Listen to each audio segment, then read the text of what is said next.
Hi, I'm AJ Sanchez. Another Wild Wednesday is going on here on Y101 FM.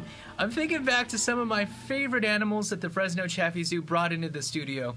And one of them is that lizard where the butt looked like the head. Remember this guy?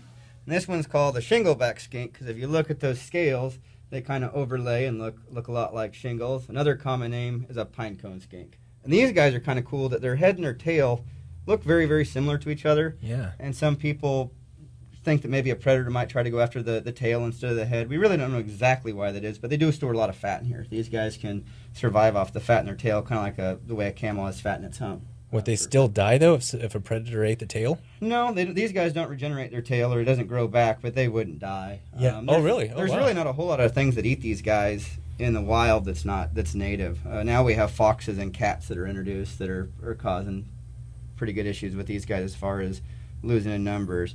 And these guys are kind of cool. Is the male and the female are only together for about a month out of the year. Yeah. And they'll go to a rock or a tree and they'll go their separate way.